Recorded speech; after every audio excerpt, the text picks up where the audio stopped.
So a little bit about me. I'm a doctoral student at the School of Information at UT Austin. I'm currently pursuing my PhD in information studies there.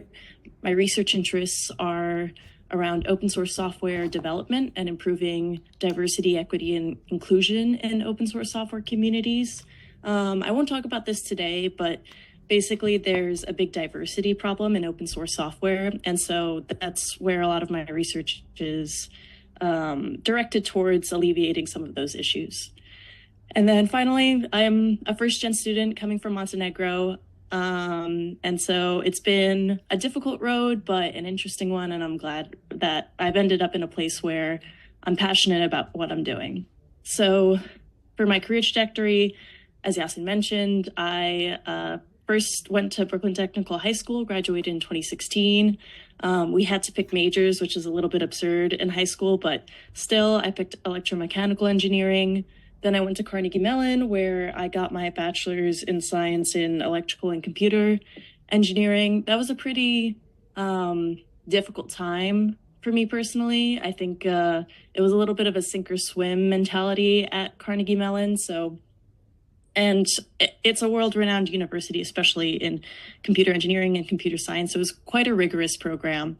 But I found a lot of joy when I minored in human-computer interaction. And I just thought that was much more people-centered, and it was a lot more interesting to me to design and create technologies that are working towards helping people in their day-to-day lives, in their work.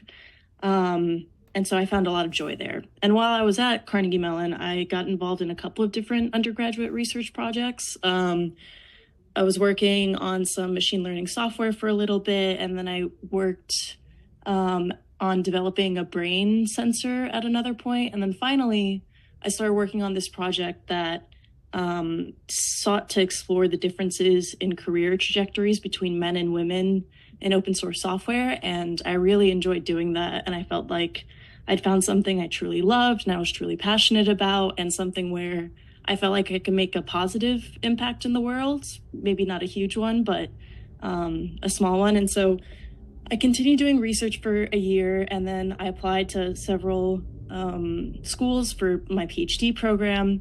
And yeah, now I'm at the University of Texas at Austin. My advisor is Dr. James Howison. He also has a background in open source software. And so that's why I picked going there. And so, right, some advice for people pursuing careers in computer science or in adjacent fields: find community. It's a hard field. It's a difficult field. You need to find support, especially when you're working on some bugs really late. And yeah, it's just really, really critical to find community either through school, your place of employment, interest groups, or online spaces. Open source is a great way to connect with developers online and to collaborate and work with them. Hackathons and workshops are a great way to meet new people. And yeah, experiment with new technologies. Open source is a great venue for that as well. And then beyond computer science, pursue and accept new and exciting opportunities. You'll always get to meet new people. You'll always learn from the people you interact with, and be direct and bold. To talk a little bit about collaboration and research, and building a research community. So research requires very robust collaboration.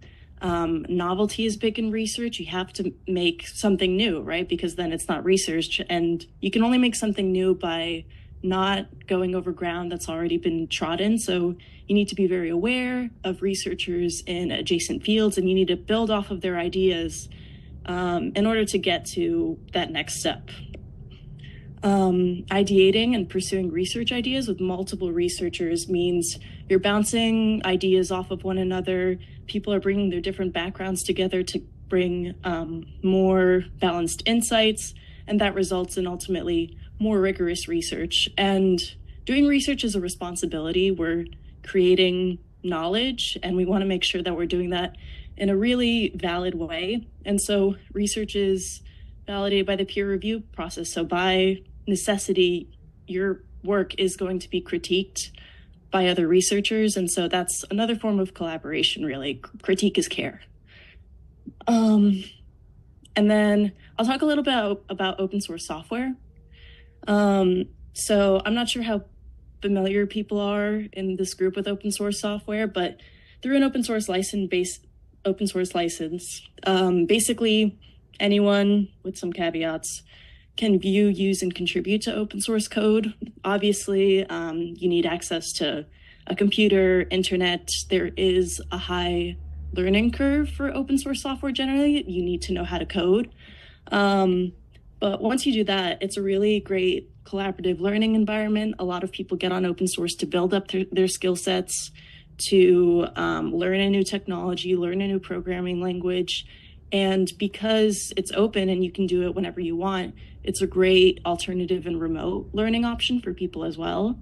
And contributing to open source, because it's open, serves as a sort of technical resume for developers as well. So people can see what you've been working on, see your code, and I've heard of people getting jobs just through contributing to open source.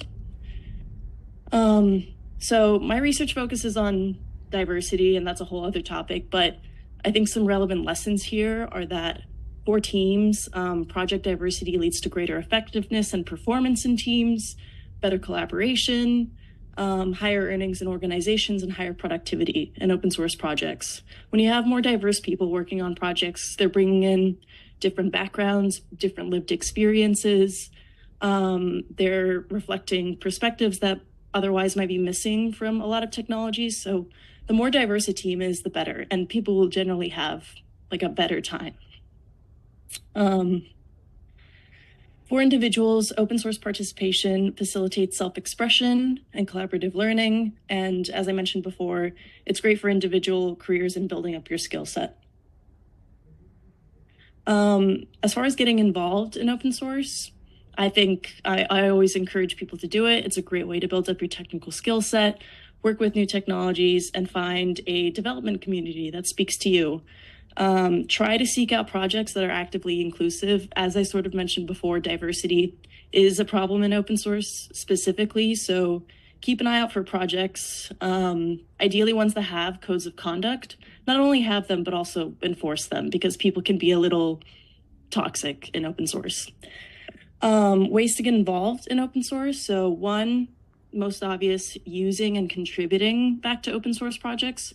Using open source technologies. It's free to do. There's a lot of great technologies out there. Open source is generally more secure than proprietary code because there's more people working on it and looking at the bugs. And then once you use it, you'll feel more comfortable contributing to the project.